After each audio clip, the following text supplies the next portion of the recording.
मैं धन्यवाद करता हूँ परमेश्वर का इस सुंदर समय का जो परमेश्वर ने मुझे दिया है। मैं विशेष धन्यवाद करता हूँ प्रभु में मेरे भाई अनुपम डेविड, अपनी भाभी शबनम डेविड जी का, जिन्होंने मौका मुझे दिया कि मैं आगरा मसीह मंडली परिवार में आकर आपके समक्ष उपस्थित हो सकूं और हम सब परमेश्वर के वचन में कुछ समय के लिए चलकर कुछ सीखने वाले हों। आइए परमेश्वर के वचन में चलने से पूर्व अपनी आंखों को कुछ समय के लिए बंद करेंगे और परमेश्वर से पवित्र आत्मा के दान को मांगेंगे। परमेश्वर से कहेंगे, प्रभु जो वचन आप हमें देने पर हैं उस वचन के अनुसार हमारी आत्मा को तैयार करें, जिससे कि ये वचन आपके हमारे हृदयों में जाकर विश्वास के साथ ग्रहण किया जाए और हम 60-100-70 गुना फल लाकर आपके साथ चलने वाले हों। सब कुछ मांग लेते हैं आपके प्रिय पुत्र यीशु मसीह के नाम से, सुने और ग्रहण करें, आमीन। आइए पढ़ने के लिए मेरे साथ निकालें सबोपदेशक, उसका 5वां अध्याय और उसके पहले 7 पद। इक्लेसियास्टिक्स चैप्टर 5 वर्सेस 1 to 7, जहां लिखा है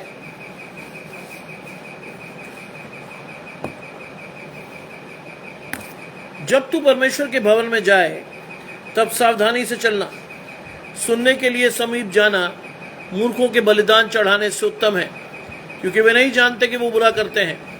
बातें करने में उतावली न करना, ना तो अपने मन में कोई बात उतावली में परमेश्वर के सामने निकालना, क्योंकि परमेश्वर स्वर्ग में है और तू पृथ्वी पर, इसलिए तेरे वचन थोड़े ही हों। गजानंद भाई जुड़ते हैं, परमेश्वर की आशीष, परमेश्वर का धन्यवाद, घराने समेत आशीष पाइएगा। क्योंकि जैसे कार्य की अधिकता के कारण स्वप्न देखा जाता है, वैसे ही बहुत सी बातों का बोलने वाला मूर्ख ठहरता है। जब परमेश्वर के लिए मन्नत मांगे तब उसे पूरा करने में विलंब न करना, क्योंकि वह मूर्खों से प्रसन्न नहीं होता। जो मन्नत तूने मानी हो उसे पूरी करना। मन्नत मानकर पूरी न करने से मन्नत का न मानना अच्छा है। कोई वचन कहकर अपने को पाप में न फंसाना, और ना कोई ईश्वर के दूत के सामने कहना कि मुझसे ये भूल से हुआ। परमेश्वर क्या तेरा बोल सुनकर अप्रसन्न हो और तेरे हाथ के कार्यों को नष्ट करे, क्योंकि स्वप्नों की अधिकता व्यर्थ बातों में बहुतायत होती है, परंतु परमेश्वर का भय मानना अच्छा होता है। माया विजय कुमार जी जुड़ती हैं। माया जी, विश्वास रखिएगा कि आप अपने घराने के समेत आशीष पाने के लिए दिल्ली से मेरे साथ जुड़ी हैं, अगर मैं गलत नहीं हूँ तो। ये आशीष का समय है, क्योंकि आपने ये समय परमेश्वर को दिया है, आप आशीष काटेंगी।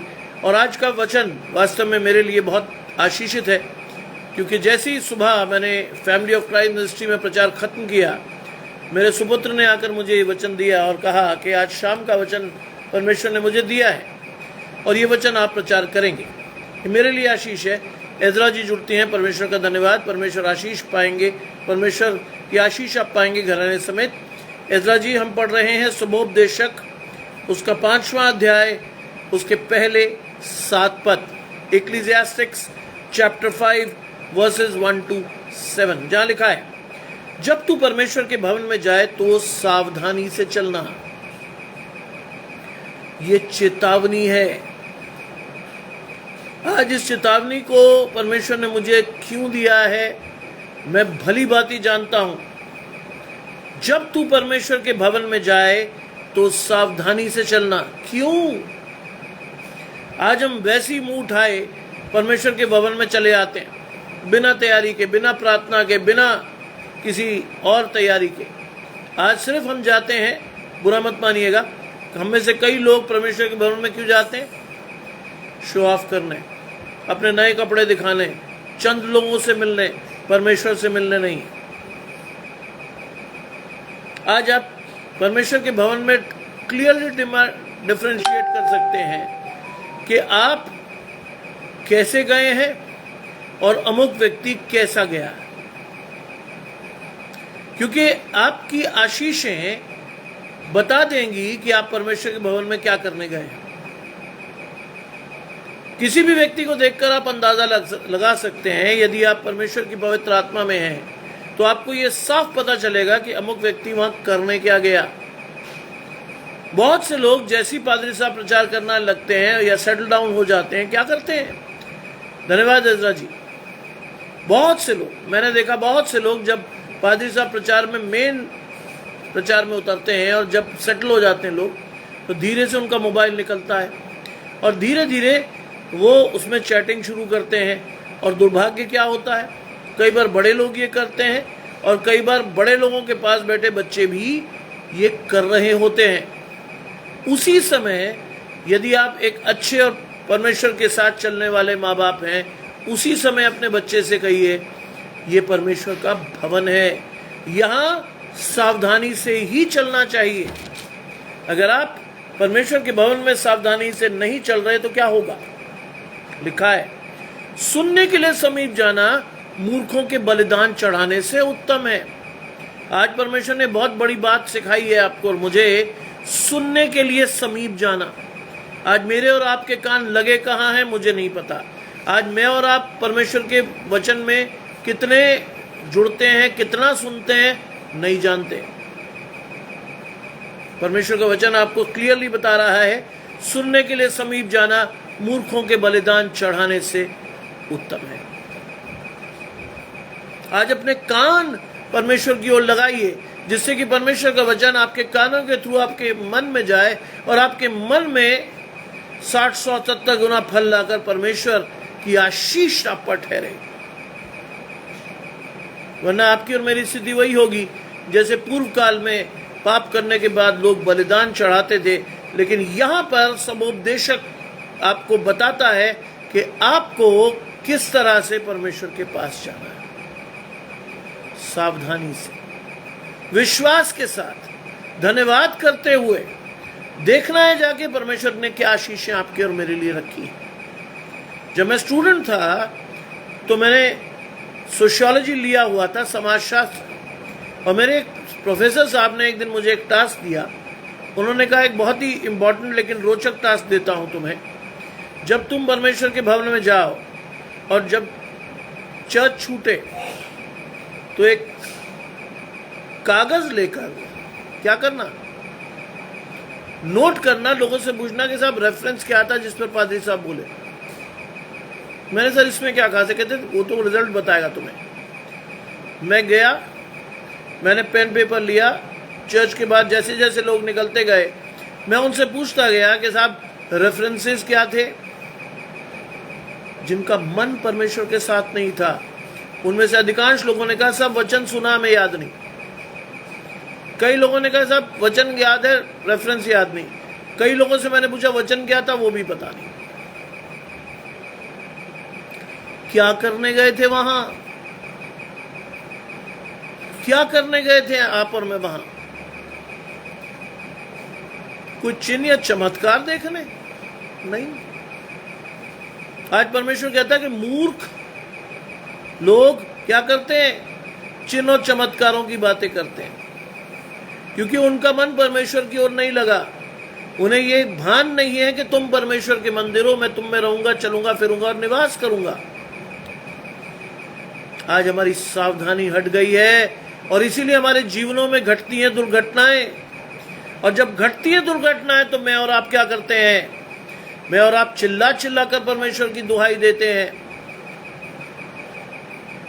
लेकिन अच्छे समयों में हमें परमेश्वर कभी याद नहीं आता। हमारे घर में कोई सुंदर इबारत होती है, कोई ब्याह शादी होती है, तो हम परमेश्वर की याद नहीं करते। क्या करते हैं हम वहाँ तरह तरह की सारी हरकतें कर डालते हैं। शराब पी पी के नाचते हैं, ये करते हैं, वो करते हैं। Do you think the blessing will stay with that family? नहीं ठहरती, नहीं ठहरती। इसलिए सावधानी से जाकर परमेश्वर की बातों को सुनिए, क्योंकि परमेश्वर आपको आपकी आशीषें देने के लिए, तैयार करने के लिए आपको परमेश्वर के भवन में ले जाता है। आप और मैं तो यूं ही मुंह उठाकर चले जाते हैं। Do you think you are going to get your desired blessings? No. लिखा है क्योंकि वे नहीं जानते कि बुरा करते हैं। आप और मैं आज भी ये नहीं जान पाए कि परमेश्वर के भवन में से खाली हाथ लौटना परमेश्वर को अप्रसन्न करना है। परमेश्वर आशीषें लेकर वहां मौजूद रहता है। परमेश्वर चाहता है कि आप और मैं कान लगाकर परमेश्वर के वचन को सुने। परमेश्वर चाहता है कि मेरी आंखें परमेश्वर की ओर हो। लेकिन मैं तो कहीं और ही बिजी हूं, मेरे कान तो किसी और आवाज पे लगे हैं। और इसीलिए लिखा है कि सुनने के लिए समीप जाना मूर्खों के बलिदान चढ़ाने से बेहतर है। मैं धन्यवाद करता हूं कि आशीष मेरे बेटे के थ्रू आई। उसने मुझे सुबह ही कहा था कि पापा ये वचन मेरे पास पहुंचा परमेश्वर की ओर से, आप एक बार देख लो। मैंने उससे कहा देखने की आवश्यकता नहीं, क्योंकि परमेश्वर ने तुझे सुझाया तो ये बहुत अच्छा होगा। अभी जब बोलने की बारी आई तो मैंने अपने बेटे से कहा वचन दे। 5 मिनट पहले उसने खोल कर दिया। मैं आशीषित हुआ। आज आगरा में बारिश का दौर चल रहा है, लगातार मौसम खराब है, लेकिन मैं चाहता हूं कि आपके अंदर का मौसम अच्छा हो। परमेश्वर के साथ बने रहें, परमेश्वर की आशीषों को ग्रहण करें। जहां भी आप हैं वहां परमेश्वर के साथ बने रहें। लिखा है कि वो नहीं जानते कि वो बुरा करते हैं। बातें करने में उतावली ना करना। अरे बाप रे, बातें करने में उतावली ना करना। हम और आप तो कई बार जजमेंटल हो जाते हैं। और कई बार क्या होता है जानते हैं, ये बहुत ही कॉमन प्रैक्टिस है चर्च के बाहर की। चर्च के बाद जब आप और मैं निकलते हैं, उसके अंदर चर्च के अंदर हम बड़े धार्मिक होते हैं। ओहो, praise the Lord, God bless you brother, जे वो है ना। लेकिन चर्च के बाहर आते ही शैतान को, जिसको आप दरवाजे पे छोड़ आए थे, आपके कंधे पर विराजमान होता है। और आप और मैं क्या करते हैं, जजमेंटल हो जाते हैं। साहब फलाना आदमी तो बहुत ही खराब है, फलाना आदमी चोर है, फलाने आदमी को तो मैं बहुत पहले से जानता हूं, इसका तो खानदान ही खराब है। बाइबल क्या कहती है? बाइबल कहती है बातें करने में उतावली न करना। क्यों? जानते हैं क्यों लिखा है ये वचन? क्योंकि जो भी आपके मुंह से निकलता है परमेश्वर के न्याय सिंहासन के सामने, न्याय में वो आपसे पूछा जाएगा, क्यों कहा आपने, क्या जानते थे आप इस व्यक्ति के बारे में। तो जाहिर सी बात है, जब अब बातों की बात आती है तो I remember the verse of God that says, हम अपनी आंख का लट्ठा नहीं देखते, दूसरों का तिनका देखकर उस पर जजमेंट देते हैं। हे मूर्ख, पहले अपनी आंख का लट्ठा निकाल, तब तू दूसरे के तिनके को भली बातें निकालेगा। मैं और आप तो जानते ही नहीं कि हम क्या कर रहे हैं।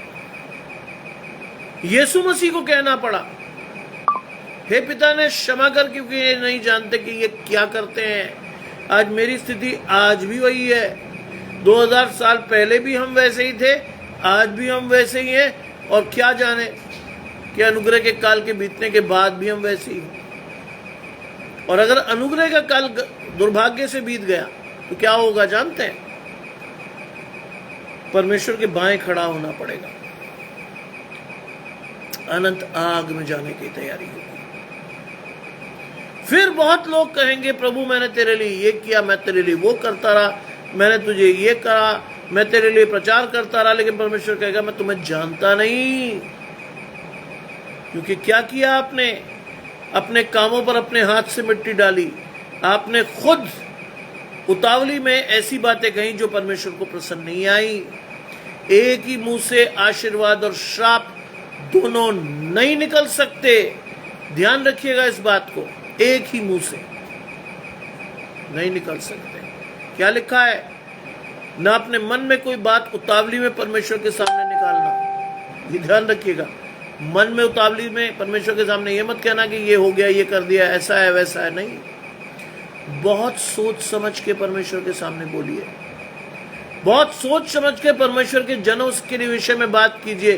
क्योंकि कई लोग चर्च के बाहर निकल कर कहते हैं, सब पादरी ऐसा, फलाना ऐसा, फलाना डिकाना ऐसा। आप अपने पाप को बढ़ाते हैं, आप अपने पाप को बढ़ाते हैं। इस बात को लेकर के परमेश्वर को पसंद नहीं आता ये सब। और लिखा है कि परमेश्वर के सामने ना निकालना, क्योंकि परमेश्वर स्वर्ग में है और तू पृथ्वी पर है। परमेश्वर स्वर्ग में है और तू पृथ्वी पर है। इसका अर्थ जानते हैं क्या है? आपका किया कोई भी काम जो आप पृथ्वी पर बांध रहे हैं वो क्या होगा? बाइबल के हिसाब से चलिए, जो आप पृथ्वी पर बांध रहे हैं वो स्वर्ग में बंधेगा। इसका मतलब आपका गुनाह दर्ज होगा। जो आप पृथ्वी पर खोल रहे हैं वो पृथ्वी से उठकर स्वर्ग में भी खुलेगा। जानते हैं, आप अपनी दैनिक प्रार्थना में एक बात रोज कहते हैं, प्रभु मेरे पाप क्षमा कर, लेकिन आपको और मुझे समझ नहीं आता कि हम कह देते हैं। बस क्या कहते हैं हम कहते हैं कि जैसे मैंने अपने अपराधियों को क्षमा किया, तू भी मेरे अपराध क्षमा कर, है ना? ये तो कहते हैं। लेकिन पहले वर्जन को, पहली हिस्से को देखिए तो क्या करते हैं हम? जैसे हमने अपने अपराधियों को क्षमा किया, वैसे ही तू भी हमारे अपराध क्षमा कर। अरे आपने किए, आप किसी के साथ अगर बुरा व्यवहार करते हैं, या किसी ने मान लीजिए आपके साथ बुरा व्यवहार किया, आपके मन से क्षमा निकली नहीं? आप और मैं क्षमा करने के लिए तैयार ही नहीं, लेकिन परमेश्वर से क्षमा चाहिए। क्यों? अरे पहली शर्त तो आपके साथ लगी हुई है, जैसे तुम क्षमा करते हो वैसे मैं भी करूंगा। अब तुम भी नहीं करोगे तो मैं भी नहीं कर रहा। हम रोज इसे एक रटी रटाई भाषा में बोलकर चले आते हैं, रोज। कई बार तो दिन में 2-3 बार बोल जाते हैं, कटाकट कटाकट कटाकट, अर्थ नहीं समझते। क्यों? जानते क्यों? क्योंकि ये आयत आपके और मेरे लिए, हम उतावली में बोलते हैं, हमें पता नहीं कि हम क्या बोल गए। आज जहां से आता हुआ पैसा आपको दिखता है, आप तुरंत झुक जाते हैं, किसकी गोद में गिरते हैं? आप जाके शैतान की। है पर पैसा आ रहा है, ले लेते हैं। आप थोड़ा सा पैसा ले लोगे, शैतान की गोद में बैठ जाओगे, परमेश्वर की अनमोल आशीषों को खो दोगे। ये नहीं दिखता आपको? क्योंकि शैतान ने मेरी आंखों पर पर्दा डाल रखा है, मेरी बुद्धि को अंधेरा कर रखा है, मुझे कुछ सूझता नहीं। जानते क्यों लिखा बार बार यीशु मसीह ने अपने दृष्टांतों के बाद? जिसके कान हो वो सुन ले कि पवित्र आत्मा अपने लोगों से क्या कहता है। कान हो, कौन से कान? आध्यात्मिक जीवन के कान हो, वो सुन ले कि पवित्र आत्मा अपने लोगों से क्या कहता है। मेरे और आपके तो कान ही नहीं है। मेरे आपके कान तो वो सुनते हैं जिसमें संसार का कोलाहल हो। मेरे और आपके कान वो सुनते हैं जहाँ डिस्को बीट्स हो। मेरे और आपके कान सुनते हैं जहाँ शराब या सिगरेट पीने के लिए मेरे दोस्त मुझे आवाज लगा रहे हो। मेरे और आपके कान परमेश्वर की आवाज को कभी नहीं सुनते, कभी नहीं। और इसीलिए जब कष्ट आता है, जब शैतान हमें विनाश के कगार पे खड़ा होकर हमें प्रकाशन दिखता है कि अरे साहब ये तो परमेश्वर नहीं था जिसके साथ हम चलते रहे, फिर मैं और आप चिल्ला चिल्ला कर परमेश्वर की दुहाई देते हैं। ऐसे समय में आप जानते क्या लिखा है पौलुस ने हमारे लिए? एक बार तुम परमेश्वर को जानकर फिर शैतान के पास गए तो क्या हुआ? तुमने यीशु मसीह को दोबारा क्रूस पर चढ़ाने की तैयारी कर दी। दोबारा। थोमा ने क्या कहा था कि जब तक मैं उसके पंजर में हाथ ना डाल लूं तब तक मैं विश्वास नहीं करने का। और जानते वही थोमा कहाँ आया? हिंदुस्तान में। आज हमारी स्थिति खराब क्यों है? क्योंकि हम थोमा से परमेश्वर के वचन को लेकर आए। आज दोपहर में जब मैं सो रहा था तो ये प्रकाशन मेरे पास पहुंचा, हम अविश्वासी क्यों हैं इतने? क्योंकि थोमा मद्रास में पहुंचा था, माउंट सेंट थोम आज भी वही है। पहली शताब्दी में क्रिश्चियनिटी हिंदुस्तान में आ गई थी। आज शैतान ने इस कदर अंधा कर दिया है हमारे लोगों को कि हम क्या कहते हैं? अंग्रेज लाए क्रिश्चियनिटी। नहीं, अंग्रेज नहीं लाए। अंग्रेजों ने तो एक गलत चीज सिखा दी हमें। वो क्या थी? ऑपर्चुनिज्म। कैसे बने हम मसीही? बल्कि ईसाई, मसीह मत कहिए। कैसे बने हम ईसाई? हमें दिखा साहब अंग्रेज लोगों के पैर दबाने से कुछ मिल जाएगा। हमने कहा कि चलो साहब कह रहा है तो कर लेंगे। कच्चे फल बने हम, पक्के नहीं बने। हम भूल गए कि हम ऐसे परमेश्वर की तरफ आ गए हैं जो हमारे मनों को जानता है। हम भूल गए। Yes, Saint Thomas came to Kerala in 52 AD। Yes, बहुत अच्छी बात है। मोंसी भाई के साथ जुड़ना मेरे लिए बहुत आशीष है। पता क्यों? मोंसी भाई को इतिहास का बहुत अच्छा ज्ञान है। मोंसी भाई बड़ी बारीकी से परमेश्वर के वचन की व्याख्या करके मुझे देते हैं। लेकिन परमेश्वर से मानसी भाई मेरी प्रार्थना रोज आपके लिए रहती है कि जिस शिद्दत से आपको परमेश्वर का वचन पता है, उसी शिद्दत से परमेश्वर आपको प्रचार के लिए इस्तेमाल करे, उसी शिद्दत से। ये है आशीष। केरला में आए थे 52 AD, देखिए, और इसके द्वारा हमें आशीष मिली। लेकिन कई बार हम चरित्र से प्रेरित होते हैं, अविश्वास भी हमारे जीवन में है आज। और लिखा है जैसे कार्यों की अधिकता के कारण स्वप्न देखा जाता है, वैसे ही बहुत सी बातों का बोलने वाला मूर्ख ठहरता है।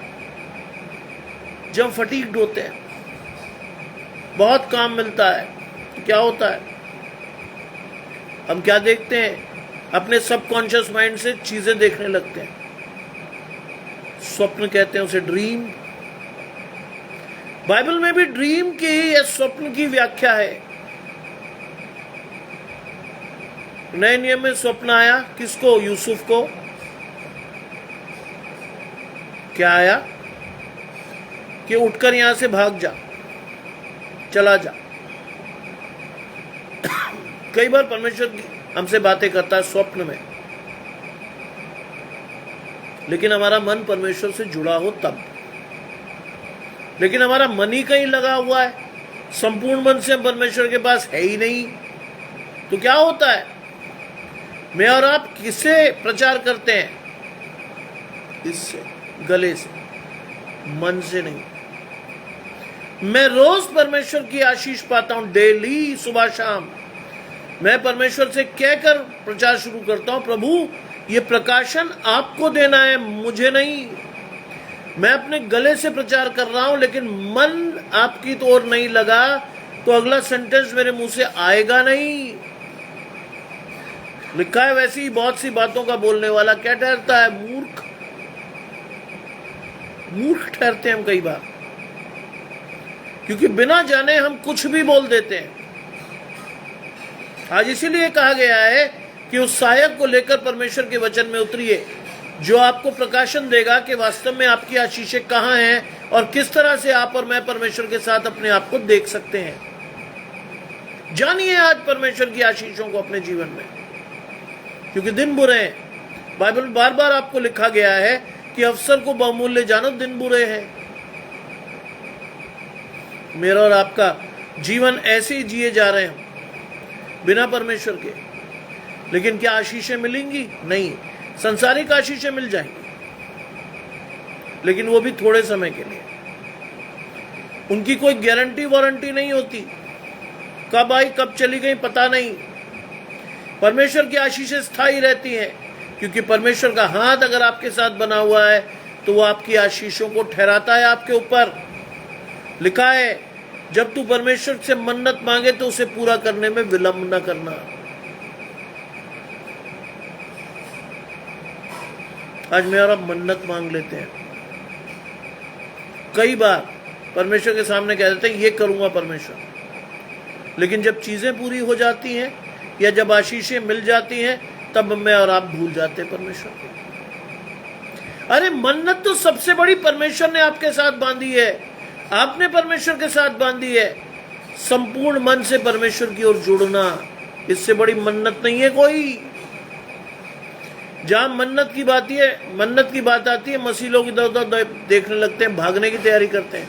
हाय पास्टर साहब कहीं पैसे ना मांग लें। जब भंडारीपन की बात आती है, लोग बड़े सचेत होकर वचन सुनते हैं, कहीं कुछ कह ना दे। बाइबल की वचन को देखिए ना, बाइबल से सीखिए। बाइबल में लिखा है तुम मुझे दे क्या सकते हो? इस संसार का सोना और चांदी तो मेरा ही है, क्या दे सकते हो तुम? आप एक चीज दे सकते हो, मैं एक चीज दे सकता हूं, अपना जीवन परमेश्वर को। उसमें हम विलंब करते हैं। कैसा विलंब करते हैं? अरे साहब अभी तो बहुत टाइम नहीं है हमारे पास कि परमेश्वर की तरफ देखें, रिटायर हो जाएंगे तो चलिए, जब कोई काम नहीं होगा तो हम परमेश्वर की तरफ देखेंगे। जानते हैं आप परमेश्वर का अपमान कर रहे हैं। जब कोई काम नहीं होगा तब आप परमेश्वर को देखोगे।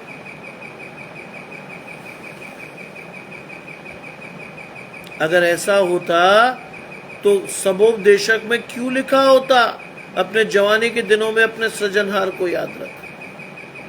क्यों लिखा होता? परमेश्वर ने ये जीवन दिया है, इस जीवन को आप परमेश्वर के लिए खर्च करो, ये सबसे बड़ी मन्नत है परमेश्वर के लिए। लेकिन मेरा और आपका जीवन खर्च कहाँ हो रहा है? अरे आज छुट्टी हो गई, very good, let us go to some cinema hall, multiplex जाएंगे, परिवार के साथ एंजॉय करेंगे। 3 घंटे आपको पता ही नहीं चले कहाँ गए आपके। उसके बाद घर में आए, थक गए बहुत। अरे छोड़ो, फैमिली प्रेयर क्या है, परमेश्वर तो जानता ही है, सो गए। फिल्म देखने का टाइम आपके परिवार को और आपको था, लेकिन परमेश्वर के पास 20 मिनट बैठने का समय आपके पास नहीं था। Do you think you deserve the blessings of God? No, नहीं मिलेंगी। आप परमेश्वर को एक्सप्लॉइट करने में कोई कमी नहीं छोड़ते। 60 के 70 गुना तक परमेश्वर क्षमा करता है। आप और मैं बड़े खुश होते हैं, हा।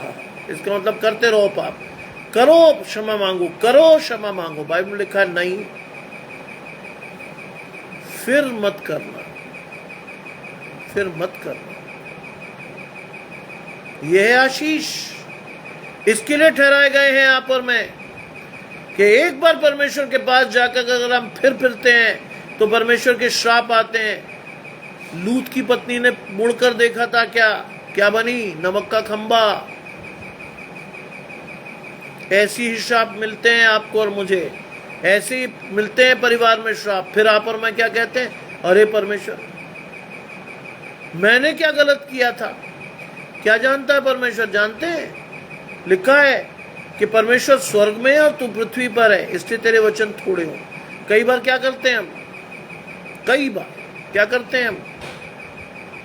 अरे कौन देख रहा, कौन सुन रहा? ठीक है, चल रहा है, सब हो जाएगा, देख लेंगे।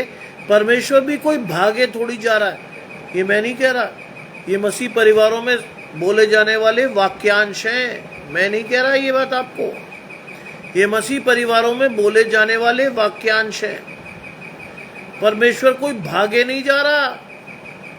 हम कहते हैं इस बात को बार बार, बिना जाने कि परमेश्वर स्वर्ग पे हैं और आप पृथ्वी पर हैं। लिखा है तू उसको पूरा करने का विलंब न करना, क्योंकि परमेश्वर मूर्खों से प्रसन्न नहीं होता। मूर्ख का मतलब जानते हैं बाइबल में? मूर्ख का अर्थ जानते हैं आप? मूर्ख का अर्थ होता है ऐसा व्यक्ति जिसे परमेश्वर का ज्ञान हो लेकिन वो व्यवहारिक ना हो। यह है बाइबल में मूर्ख का अर्थ।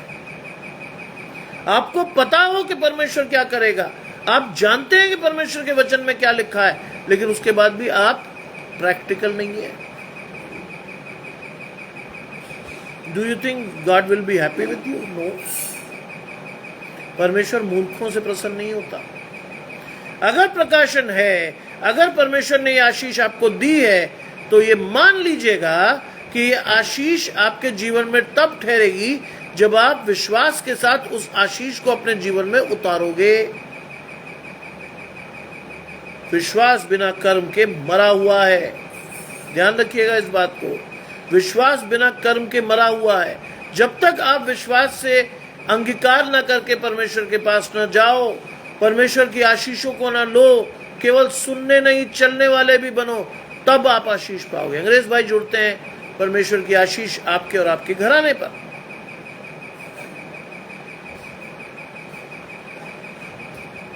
आज बहुत से लोग परमेश्वर का ठट्ठा कर रहे हैं। आज बहुत से लोग वचन को का दुष्प्रचार कर रहे हैं। बहुत से लोग ये जाने बिना कि परमेश्वर का हाथ अगर जरा भी छू जाए आपको, तो आपके आते पते नहीं होंगे। आज हमने संसारिक रूप से लोगों को भगवान मान लिया है। जरा जरा सी चीजों में हम कहते हैं कि साहब फलाना संत, और कई बार उस संत की बड़ी घिनौनी पिक्चर जब हमारे सामने आती, तब उन्हीं के अनुयायी ठोकर खाते हैं कि साहब इसका पीछा कर रहे थे हम अब तक, इसका सोचिए हम कहां हैं। आज कई लोग परमेश्वर का अपमान करते हुए दिखते हैं। कई रील्स आती हैं जिसमें लोग खुलेआम परमेश्वर का अपमान करते हैं। जानते क्या होगा? परमेश्वर एक लंबी रोप देने के बाद नष्ट कर देगा, खत्म। बाइबल में लिखा अगली बार मैं वहां से गुजरा वो था ही नहीं। सोचिए। लेकिन आपका और मेरा विश्वास पुख्ता होना चाहिए, तभी आप परमेश्वर को देख पाओगे, तभी परमेश्वर का वचन आपके जीवन में चल पाएगा। अदरवाइज आप और मैं भी उन्हीं के साथ ही हैं। बोलते नहीं वो अलग बात है, लेकिन हम साथ तो दे रहे हैं। मौन रखकर हम उनके साथ खड़े होते हैं, क्योंकि हमारे जीवन में परमेश्वर के वचन का प्रकाशन नहीं है। हम जानते नहीं क्या करना है क्या नहीं करना है। लिखा है वो मूर्खों से प्रसन्न नहीं होता, जो मन्नत तूने मानी हो उसे पूरी करना। मेरे हिसाब से जो मन्नत सबसे बड़ी है वो है परमेश्वर के प्रति आपका समर्पण। उसमें कभी पीछे मत जाइएगा। संपूर्ण मन से परमेश्वर के पास आकर अपनी आशीषों को खोजिएगा। पवित्र आत्मा के साथ खड़े होकर परमेश्वर से कहिएगा, प्रभु अपनी आशीषें मुझे दिखा, and you will see the blessings of God for sure. रोक नहीं पाएगा कोई भी आपको। You will see the blessings of God for sure. आज मैं अपने परिवार में ब्लेसिंग इसी तो देख रहा हूं। आज मैं देख ही तो रहा हूं ब्लेसिंग्स, कि मेरे बच्चे लाकर मुझे बताते हैं कि पापा इस पे बात कर लीजिए। दिल पे हाथ रख के देखिए कितने परिवारों के बच्चे बाइबल में से लाकर आपको वचन देते हैं पढ़ने के लिए। कितने उंगलियों पर गिन सकते हैं आप, उंगलियों पर। कितने बच्चे आपको ये कहते हैं पापा जाकर ये वचन बोलिए। कितने जानते हैं परमेश्वर के आशीषों में जितना गहरे उतरिएगा उतनी आशीषें और बढ़ेंगी। आज हम आशीषों को किस में कन्वर्ट कर लेते हैं? पैसों में। ओहो, पता नहीं साहब ये बोल क्यों रहा है, पैसे आते होंगे कहीं से। मैं नहीं कह रहा ये बात। मेरे कॉलेज के एक प्रोफेसर साहब ने मुझसे पूछा, सुना तू प्रचार करता है, क्या मिलता है? मैंने कहा साहब किस वे में पूछ रहे हो आप? अरे कुछ पैसे वैसे एड वेड आती हो कहीं से। मैंने जरूरत नहीं। अरे तो फिर काहे को टाइम बर्बाद कर रहे हो? फिर काहे को? अब सोचिए कौन होगा। ये किसी नॉन क्रिश्चियन के वर्ड नहीं थे, ये किसी नॉन क्रिश्चियन व्यक्ति के वर्ड नहीं थे, ये एक मसीह सीनियर प्रोफेसर के वर्ड थे। फिर क्यों टाइम वेस्ट करते हो? अब क्या कहूं उनसे? मुझसे वरिष्ठ थे, क्या कहूं उनसे कि आपने अपने जीवन में क्या हासिल किया? क्या है आपके घर में परमेश्वर की शांति? क्या आपके बच्चे आशीष पा रहे हैं? क्या आपके घराने में कुछ हुआ? नहीं। आज हमारा प्रकाशन ये है कि आशीषों का मतलब पैसा कहां से मिलेगा, कितना मिलेगा, कौन देगा, इस पे हमारा कंसर्न है। परमेश्वर की शांति तो चाहिए ही नहीं आपको और मुझे। परमेश्वर के प्रेम से मेरा आपका सरोकार नहीं है, क्योंकि लोग क्या कहते हैं, प्रेम से पेट थोड़ी भरता है सर। परमेश्वर ने जो प्रेम आपसे किया है वो आपको जीवित रखे हुए है। पेट भरने के लिए नहीं करा परमेश्वर ने आपसे प्रेम, जीवित रहने को दिया है परमेश्वर ने आपको। अनुग्रह का काल मिला है आपको, उसमें आप ढूंढ रहे पेट, लानत है।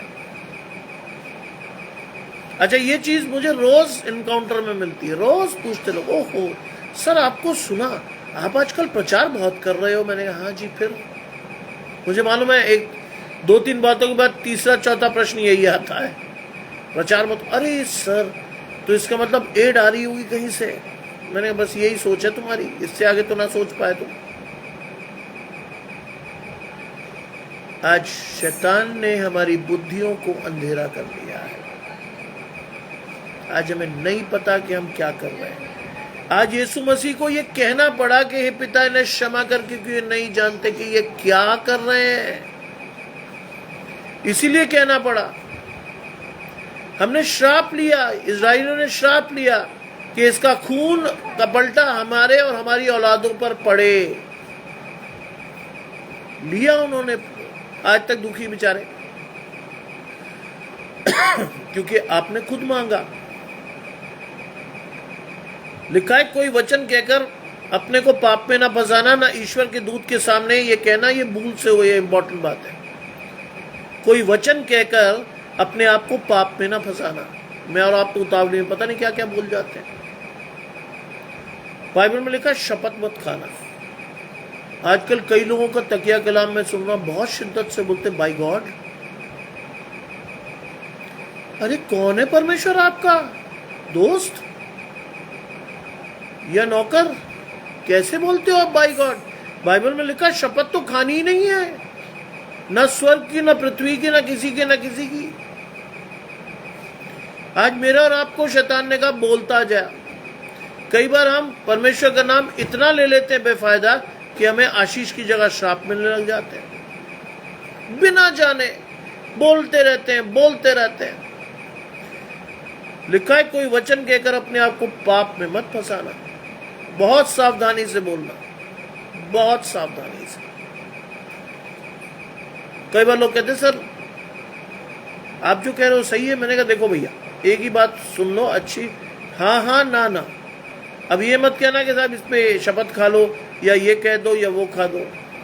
आज हमारे न्याय की व्यवस्था देख लीजिए, शपथ खिलाई जाती है, कोर्ट में शपथ खिलाई जाती है आपको कि हाजिर नाजिर जानकर ये करूंगा वो करूंगा। उतना ही झूठ बिकता है वहां, उतना ही बिकता है झूठ।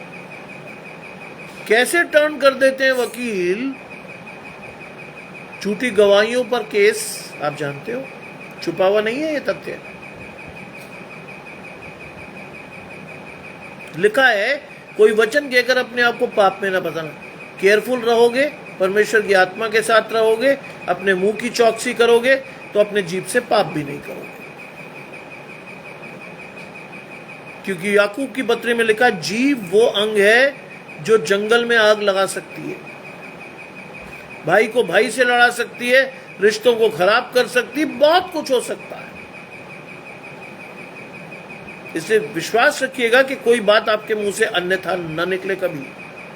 केवल वही जिसके द्वारा लोग आशीषित हों, केवल वही। इस बात का ख्याल रखते हुए आगे बढ़िएगा। कोई वचन के अगर अपने को पाप में ना फंसाना, ना ईश्वर के दूत के सामने यह कहना मुझे भूल से हुआ। न्याय के दिन तो ये कभी मत कह दीजिएगा कि साहब मैं गलती से कर गया। नहीं, कभी नहीं, कभी मत कहिएगा ये भूल से हुआ। क्योंकि आपने लालसा से प्लानिंग करके चीजों को किया, तभी आपके ऊपर पाप का जन्म हुआ और आप मृत्यु की तरफ गए। भूल से कभी कोई व्यक्ति कुछ नहीं करता, मनुष्य तो करता ही नहीं। अनर्थ कल्पनाएं गढ़ते हुए आपका मन आपकी लालसाओं को जन्म देता है, और आपकी लालसाएं आपको पाप, गर्भवती होकर पाप को जन्म देती है, पाप मृत्यु को लाता है। ये पैरामीटर है बाइबल का, इस पर आप कोई शक को शुभान नहीं रख सकते। ना ईश्वर के दूत के सामने ये कहना कि मुझे भूल से हुआ। परमेश्वर क्या तेरा बोल सुनकर अप्रसन्न हो और तेरे हाथ के कामों को नष्ट करे? ध्यान रखिएगा, ये श्राप है। कई बार हमारे बोल क्या कर देते हैं, परमेश्वर को अप्रसन्न कर देते हैं, और क्या होता है, हमारे हाथ के काम नष्ट हो जाते हैं, हमारी आशीषें श्राप में कन्वर्ट हो जाती हैं। आज इस चीज को अपने जीवन में लीजिएगा, सावधानी से अपने जीभ का इस्तेमाल करिएगा, क्योंकि एक ही जीभ से श्राप और आशीष दोनों नहीं निकलते। एक ही सोते से खारा और मीठा पानी नहीं आता। एक व्यक्ति दो स्वामियों की सेवा नहीं कर सकता, वो एक से प्रेम दूसरे से बैर रखेगा। ये सारी चीजें इसलिए दी गई हैं, ये सारी चीजें आपको इसलिए बताई गई हैं कि आपको परमेश्वर के साथ देखना है अपने आप को।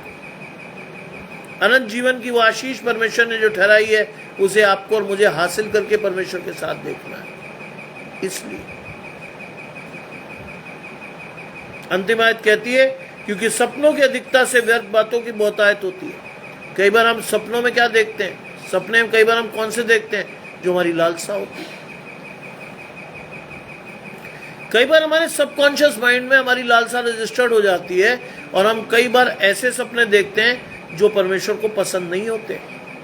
हमारी लालसा हमें पाप में फंसाती है, हमारी चीजें जो है हमें परमेश्वर से दूर के ले जाती हैं। क्या लिखा है, सपनों की अधिकता व्यर्थ बातों की बहुतायत होती है। फिर हम व्यर्थ बातें अपने जीवन में लाने लगते हैं। कई लोगों देखेंगे तो आपको वो रिचुअल से भरे हुए मिलेंगे।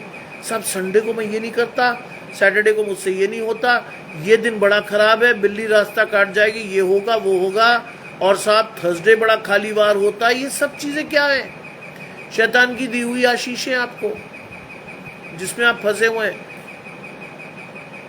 भारतीय समाज में एक और अच्छी चीज है, मंगल में पैदा हुई लड़की मंगली, आय हाय कितनी टैलेंटेड हो, विवाह होने में दिक्कत। धन्यवाद करता हूं परमेश्वर ने ऐसा अंधविश्वास हमें नहीं दिया। आपको एक छोटी सी बात बताकर इसका अंत करता हूं। एक दिन मैं कॉलेज से लौट रहा था, शाम का समय था, रात बल्कि सर्दी की बात थी, इग्नू से वापस आ रहा था। अचानक से सामने चलती हुई कार रुक गई। मैंने साइड में स्कूटर की लाइट डाल के देखा, मैंने कहा सड़क तो खाली है, ये क्यों रुक गया। मैंने कहा पता नहीं कोई आ गया होगा इसके नीचे, इसलिए डर गया होगा ये। मैं गया तो मैंने देखा एक बिल्ली धीरे धीरे रास्ता पार कर रही है। मैंने पूछा भाई साहब प्रॉब्लम? अरे साहब बिल्ली को क्रॉस कर गई, मैं आगे नहीं बढ़ूंगा जब तक कोई गाड़ी आगे ना बढ़े। मैंने कहा आइए मैं आ रहा हूं, मैं निकलता हूं, आप आइए पीछे से। बोले साहब सोच लो आप तो 2 व्हीलर पे हो। मैंने कहा तो, अरे ईश्वर न करे आपका एक्सीडेंट हो। मैंने कहा ना जी, मेरे साथ जो चल रहा है वो बहुत बड़ी चीज है, घबराओ मत। बोला आपके साथ कौन है? मैंने कहा क्या बताऊं आपको सड़क पे। परमेश्वर हमारी ओर है तो हमारा विरोधी कौन हो सकता है, ये कहा था मैंने उससे। क्या समझाता उसको? पढ़े लिखे तथा कथित बुद्धिमान लोग भी आज किस में फंसे हुए हैं?